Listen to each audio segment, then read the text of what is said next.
我们现在又在上海拍摄。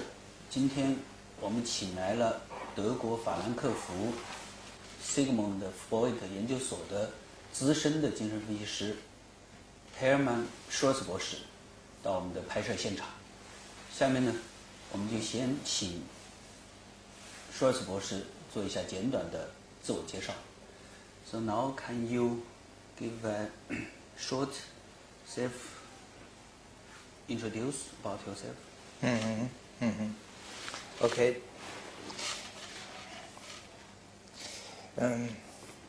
你们好。我很抱歉，我的汉语很差。So I have to speak English. I'm a psychoanalyst from Germany, psychotherapist, psychiatrist was my training. And now I'm working in China since 2005. I'm one of the teachers in Zhongdeban in Shanghai. I also was a teacher in German-Norwegian, in Chinese-Norwegian course, and German-Chinese course in Beijing, Xi'an, Wuhan, Qingdao. So I have quite a lot of experience in teaching psychoanalysis, being a teacher of psychoanalysis. And can you also tell us some your experience in Germany? In Germany, yeah. In Germany, well, I studied medicine. I became a psychiatrist. I worked in a psychiatric university hospital in Frankfurt. I was deputy director of the psychosomatic and psychotherapeutic department in Frankfurt University Hospital. Later, I worked for many years in a private practice as a psychoanalyst. And the last 20 years of my professional life, I was the chief doctor in a psychosomatic hospital with some 160 patients. In close collaboration with the medical doctors.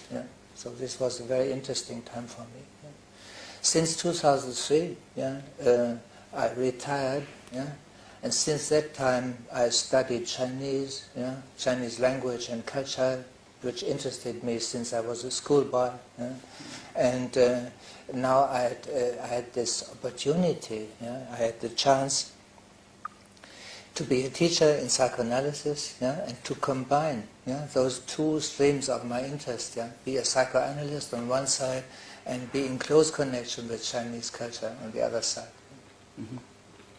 So how do you think about the psychoanalysis can help Chinese people, especially Chinese parents and child, normal people and patient? Yeah. This is a very important question. Introduce psychoanalysis into China. I think the most important point is not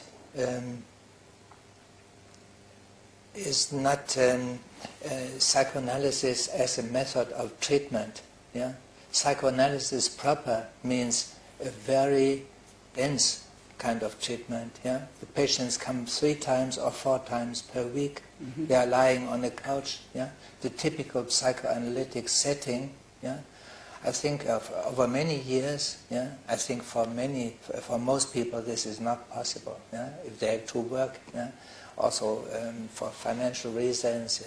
I think the most important point in introducing psychoanalysis to China is psychodynamic understanding. This means, for instance, in psychiatry, yeah, not just diagnosing patients, yeah, not just feeding them with medicaments, yeah, but see patients as persons, yeah, as individual persons, yeah, with their life history. Their illness is an expression of a crisis into which they got, yeah, in the course of their life, yeah. So we have to talk to them, we have to understand their life situation, their development, yeah. And before this background you can better understand their illness, yeah. This is psychodynamic understanding. I think this is the most important part, yeah. Psychodynamic understanding in psychiatry, yeah, and specifically psychodynamic psychotherapy, yeah. Psychoanalysis proper is also important, yeah, but more for self-experience, yeah, for the training of professionals. Yeah. And what you just said let me remember a sentence from a German expert. He said, "We don't treat the disease, but treat the man." Yeah, the that's people. right. That's right. Yeah. This is my conviction also. Yeah. I also think so. Don't treat illness, yeah, but treat patients. Help them to overcome their illness, to understand why they got ill, what their illness, what's the meaning of this illness. Yeah. So this point of view of understanding the meaning of a situation, even in a crisis, this is very important. Another important aspect you asked me for parents and children. Yeah. Yes, in psychoanalysis the developmental point of view is so important. Yeah, yeah, human development, yeah, mental, psychic development. Yeah, how do children grow up to become adult persons? Yeah, yeah, the stages and steps of psychic development. Yeah, this is important. Yeah, I think also if we treat patients, yeah, very often they get ill on a threshold of their development. I mean, the illness is an expression of being confronted with a developmental task and not being able to master it, so you get ill. Yeah? So the therapist has to help the patient to deal with this developmental task, yeah, in order to grow up, yeah, become an adult person, become more mature, yeah, and not take flight into illness. Yeah? Yes. I think you just mean that psychoanalysis can help the parents to have a good relationship with the child and to build up a healthy personality of the child. Yeah, yeah, yeah. So how do you think about with which method or way we can tell the people about the psychoanalytical attitude? So what kind of method? Well, I've often been asked by my students, how can you become a psychoanalyst? Yeah? And I often told them, reading books, reading articles, yeah, or also looking web seminars is not enough. Yeah? Yeah? I think this is a personal process. On one side, we have to learn a lot. Yeah? Yeah? Psychoanalysis is a science, yeah? Science of psychotherapy. Yeah? So you have to read books, yeah? Listen to lectures. Yeah? You need teachers, yeah? Yeah? Who show you how to do it, yeah? And how to understand all this. Yeah? At the same time, it is a personal process. Personal process, I mean a process of professionalization. Yeah? This means how to become psychoanalytic professional. Yeah? Yeah? So how to develop a psychotherapeutic attitude. Yeah? Attitude, this is important. Yeah? I think this attitude, psychotherapeutic attitude, yeah, has two parts. One part is non-specific. This means this is part of the attitude which is valid and important for every kind of psychotherapy. If you are a behavior therapist, CBT, yeah, or family therapist, or psychoanalyst, yeah, or whatever else, yeah, a professional attitude is important. Yeah? What does this mean, attitude? Attitude means a certain way of behaving, certain way of understanding, certain point of view, yeah? which should be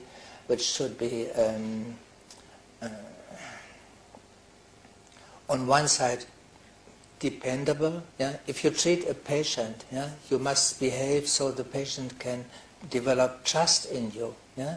So you need a professional attitude. Yeah? You must be honest, you must be trustable, truthful. Yeah? These elementary principles are so important. Yeah? Yeah, you must respect the patient as an individual, as a person. Yeah? Respect the patient's rights. Yeah?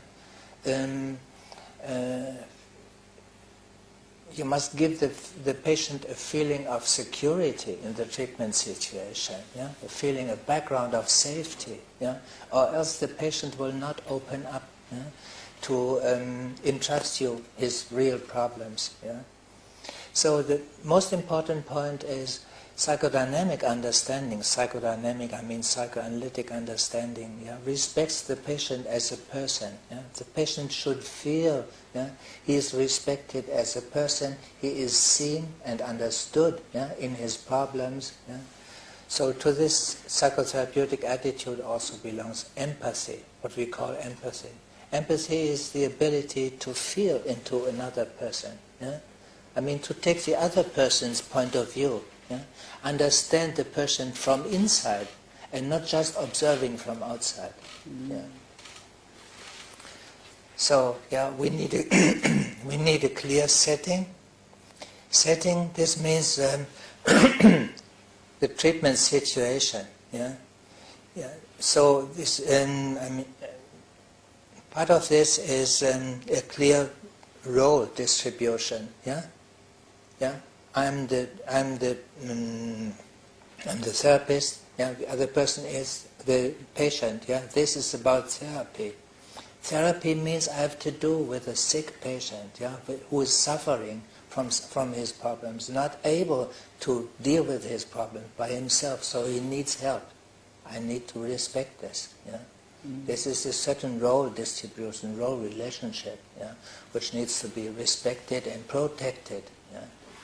Setting also means I should close my mobile phone, for instance. Yeah? There should be no disturbance. This should be a protected space. Yeah? I have to care for it. This is my responsibility. So responsible attitude. You have lived and worked in China for many years. I think you have already heard or read a lot of material about Chinese education. I want to ask what kind of impression you have about Chinese education. Do you have some suggestion? Well, I'm not an expert in this field. Yeah? I just can build on what I heard from hearsay. Yeah? Chinese education, perhaps, maybe it's very different. Yeah? There are some teachers who are very strict. Yeah? This strictness, yeah, the children have to behave, yeah, to fulfill their duties. Yeah? There's a high achievement pressure. Yeah? Sometimes when in the morning when I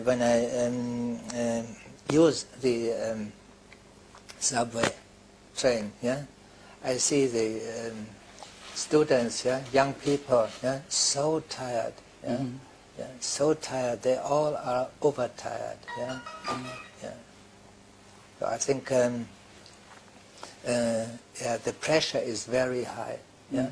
From kindergarten on, yeah, they get their scores, yeah. So, yeah, this achievement pressure is very high. Yes. Yeah? I think this is, on one side, it's a problem. On the other side, I think it's also an advantage, yeah, because the Chinese are really able to learn. Yeah, I think in the long run, yeah, they will be better than the children in Western countries. Yeah, because self-discipline, to learn discipline, yeah, to learn to adapt to a task, yeah, is important in human development, isn't it? Yeah? Yeah. But on the other side, I think children also need to have some space to play, to develop their fantasy, yeah, to develop their emotional relationships. Yeah, not only learn and not only fulfill duties and live under pressure. Yeah, so this area of playing, yeah, playing is not lazy. Yeah? Playing is also important to develop the capacity for fantasy, imagination, yeah, yeah, original thinking. Yeah, this sometimes, my impression, yeah, may be underdeveloped, yeah, in China, in Chinese education. Yeah. So can you give a psychodynamic interpretation about why our children under such strong achievement pressure from psychoanalytic point of view? Well, there are many aspects, yeah, there are many aspects, and yeah, you can see this from many points of view.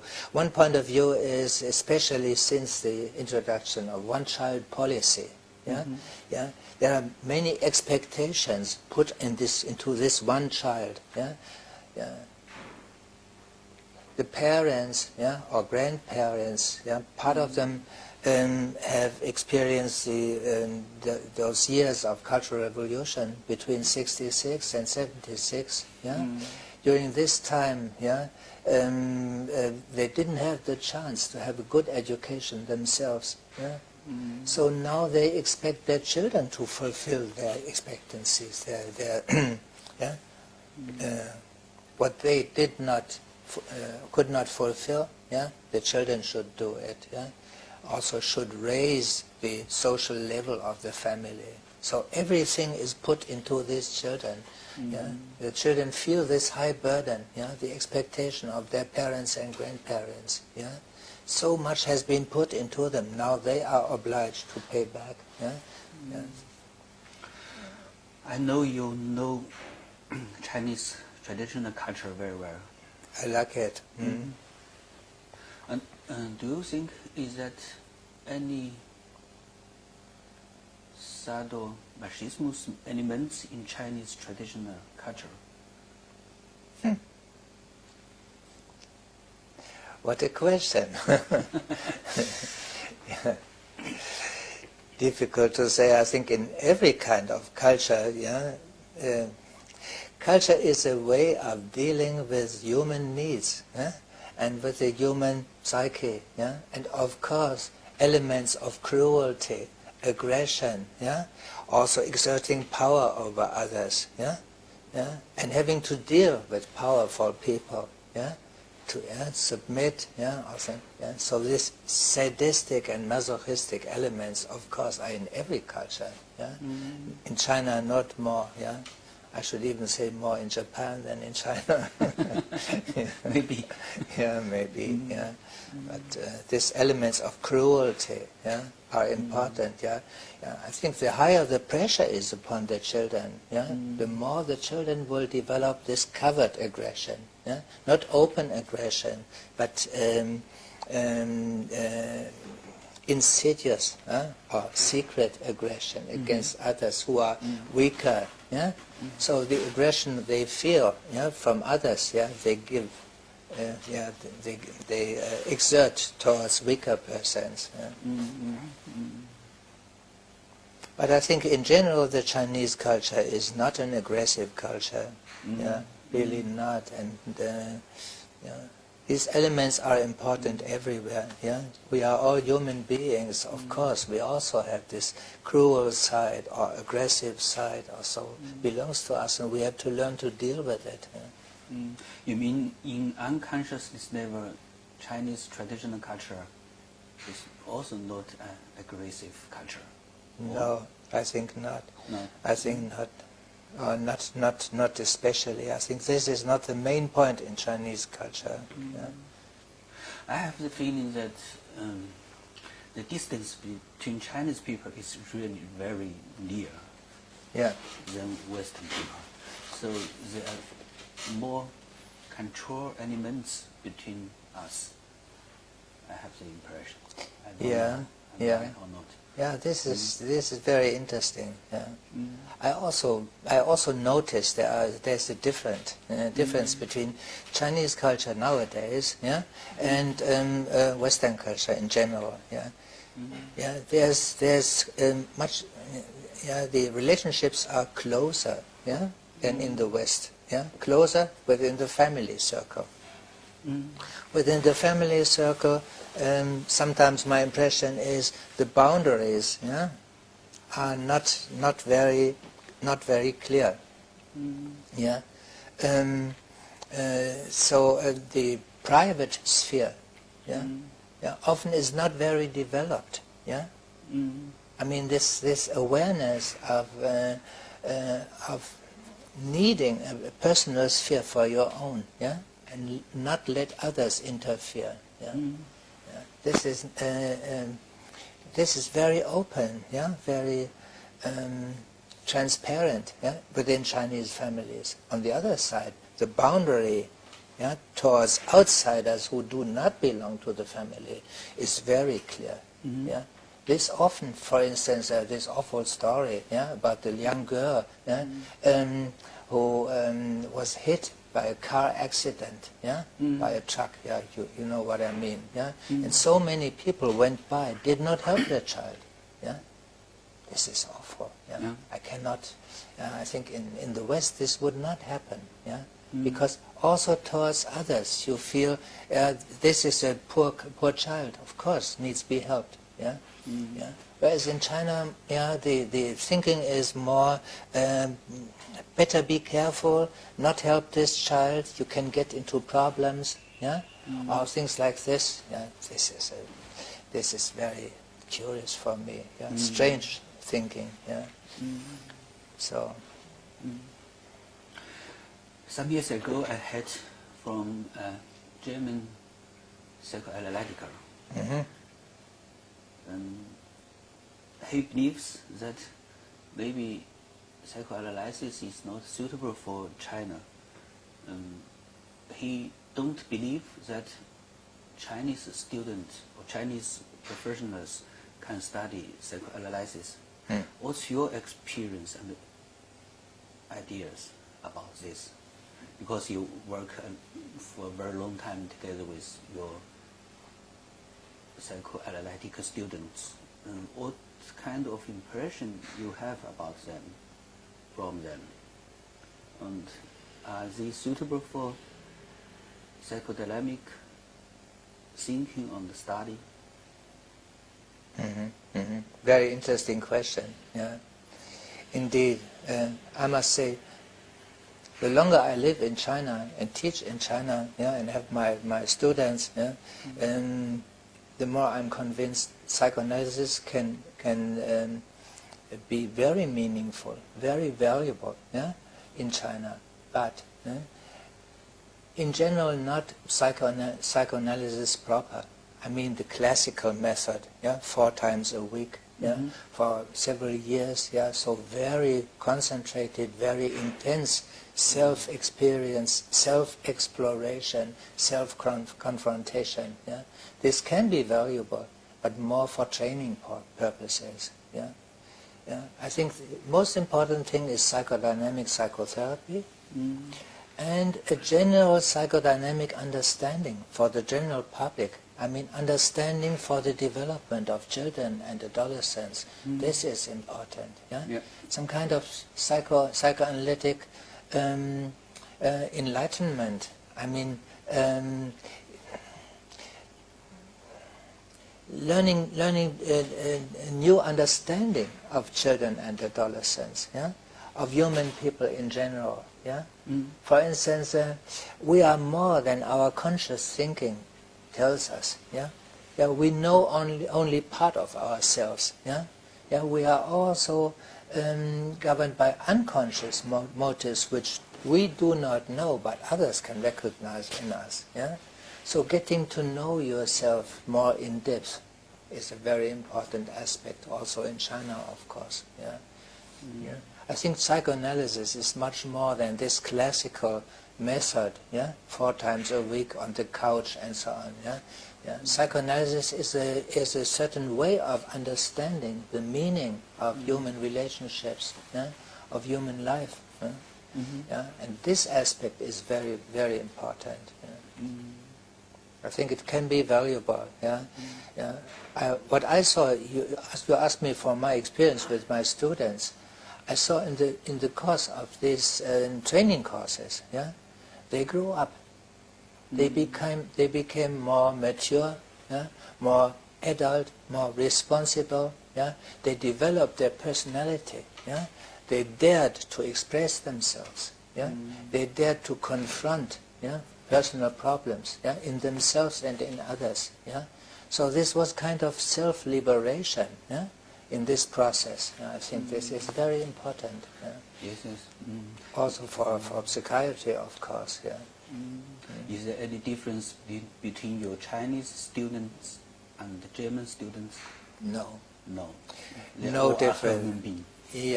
Not only this, but I think the Chinese students, I like them.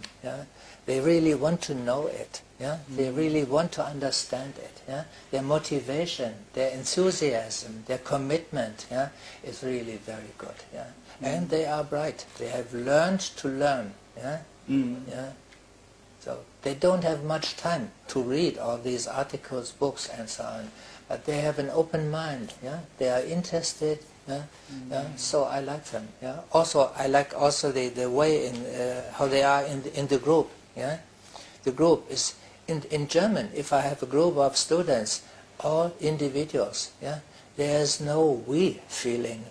We the group and so on. So the group cohesion. The relationships within the group, how they help each other. All this is much more developed in China. I think this is part of Chinese history. Socialistic history.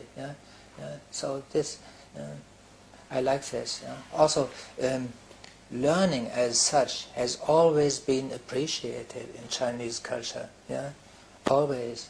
From Confucian times on. So learning is a high value. So this is different in Germany. In Germany, you often have the impression, especially in schools, it's so different. I had many teachers as patients, because the teachers, they are complaining all the time. The students are so disinterested, so bored, no motivation. It's so difficult, to motivate them. In China, they are naturally interested. They want to learn. They want to know it. They want to understand it. I like this.